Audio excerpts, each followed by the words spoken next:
ಗದಗ ಜಿಲ್ಲೆಯ ಮುಂಡ್ರಗಿಯಲ್ಲಿ ಭಕ್ತಿ ಮತ್ತು ಸಂಭ್ರಮದ ಮೇಳೈಕೆ. ಐತಿಹಾಸಿಕ ಶ್ರೀ ಜಗದ್ಗುರು ಅನ್ನದಾನೀಶ್ವರ ಸಂಸ್ಥಾನ ಮಠದ 156ನೇ ಜಾತ್ರಾ ಮಹೋತ್ಸವವು ನಿನ್ನೆ ಅತ್ಯಂತ ಅದ್ದೂರಿಯಾಗಿ ನೆರವೇರಿತು.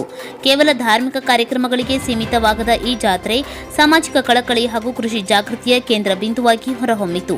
ಜಾತ್ರೆಯ ಪವಿತ್ರ ಗಳಿಗೆಯಲ್ಲಿ ಡಾಕ್ಟರ್ ಶ್ರೀ ನಾಡೋಜ ಅನ್ನದಾನೀಶ್ವರ ಮಹಾಸ್ವಾಮಿಗಳ ಹಾಗೂ ಉತ್ತರಾಧಿಕಾರಿಗಳಾದ ಶ್ರೀ ಡಾಕ್ಟರ್ ಮಲ್ಲಿಕಾರ್ಜುನ್ ಮಹಾಸ್ವಾಮಿಗಳ ದಿವ್ಯ ಸಾನ್ನಿಧ್ಯದಲ್ಲಿ 15 ನವ ಜೋಡಿಗಳು ವೈವಾಹಿಕ ಜೀವನಕ್ಕೆ ಕಾಲಿಟ್ಟವು.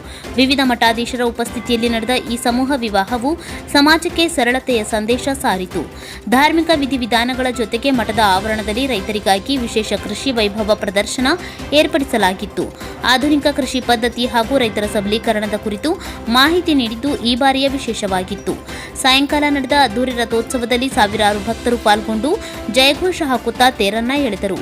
ವಿವಿಧ ಜಿಲ್ಲೆಗಳಿಂದ ಹಾಗೂ ಸುತ್ತಮುತ್ತಲಿನ ಗ್ರಾಮಗಳಿಂದ ಆಗಮಿಸಿದ ಸಹಸ್ರಾರು ಭಕ್ತರು ಶ್ರೀಗಳ ಆಶೀರ್ವಾದ ಪಡೆದು ಪುನೀತರಾದರು. ಮಠಕ್ಕೆ ಬಂದ ಭಕ್ತಾದಿಗಳಿಗೆ ಯಾವುದೇ ತೊಂದರೆಯಾಗದಂತೆ ಸುಸಜ್ಜಿತವಾಗಿ ಮಹಾಪ್ರಸಾದ ವಿನಿಯೋಗ ನಡೆಯಿತು. ಇಡೀ ಮುಂಡ್ರಗಿ ಪಟ್ಟಣವು ಹಬ್ಬದ ವಾತಾವರಣದಲ್ಲಿ ಮಿಂದೆದ್ದಿತು. ಈ ಸಂದರ್ಭದಲ್ಲಿ ಜಾತ್ರಾ ಕಮಿಟಿಯ ಸದಸ್ಯರು, ವಿವಿಧ ಮಠಗಳ ಸ್ವಾಮೀಜಿಗಳು ಹಾಗೂ ಹಿರಿಯ ಮುಖಂಡರು ಉಪಸ್ಥಿತರಿದ್ದು ಕಾರ್ಯಕ್ರಮವನ್ನು ಯಶಸ್ವಿಗೊಳಿಸಿದರು. ಮುಂಡ್ರಗಿ ಮಠವು ಧರ್ಮ ಮತ್ತು ದಾಸೋಹದ ಪರಂಪರೆಯನ್ನು ಮುಂದುವರಿಸಿಕೊಂಡು ಹೋಗುತ್ತಿರುವುದು ಭಕ್ತರ ಸಂತಸಕ್ಕೆ ಕಾರಣವಾಯಿತು. ಕುಮಾರ್ ನಾಯಕ್, ಕರಾಳ ಸತ್ಯ ನ್ಯೂಸ್, ಮುಂಡ್ರಗಿ.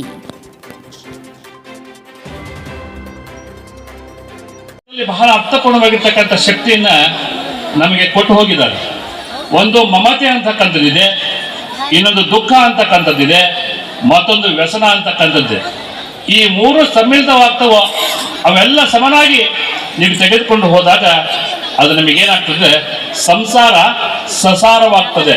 ಸಂಸಾರದಲ್ಲಿರ್ತಕ್ಕಂಥ ಒಂದು ಸೊನ್ನೆಯನ್ನು ತೆಗೆದು ಬಿಟ್ರೆ ಅದು ಸಸಾರವಾಗಿ ನಮ್ಮ ಬೆಳಕನ್ನ, ನಮ್ಮ ದಾರಿಗೆ ಒಂದು ಅರ್ಥಗರ್ಭಿತವಾಗಿರ್ತಕ್ಕಂಥ ಶಕ್ತಿಯನ್ನು ತುಂಬುವಂಥ ವ್ಯವಸ್ಥೆ ಅಲ್ಲಿ ಆಗ್ತದೆ ಅಂತಕ್ಕಂಥದ್ದನ್ನ ನೀವೆಲ್ಲ ತಿಳ್ಕೊಳ್ಬೇಕು.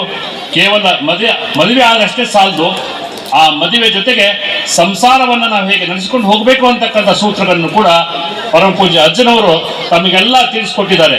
ಪುಸ್ತಕ ರೂಪದಲ್ಲಿ ಕೊಟ್ಟಿದ್ದಾರೆ, ಕಥೆಗಳ ಮುಖಾಂತರವಾಗಿ ತಿಳಿಸ್ಕೊಟ್ಟಿದ್ದಾರೆ. ಎಲ್ಲವನ್ನೂ ಕೂಡ ನಮಗೆ ಕೊಟ್ಟಿದ್ದಾರೆ ಅಂತಂದ್ರೆ ನೀವೆಲ್ಲ ಬಹಳ ಪುಣ್ಯವಂತರು ಅಂತಕ್ಕಂಥ ಮಾತನ್ನು ಕೂಡ ಈ ಸಂದರ್ಭದಲ್ಲಿ ನಾನು ಹೇಳಲಿಕ್ಕೆ ಇಷ್ಟಪಡ್ತೀನಿ.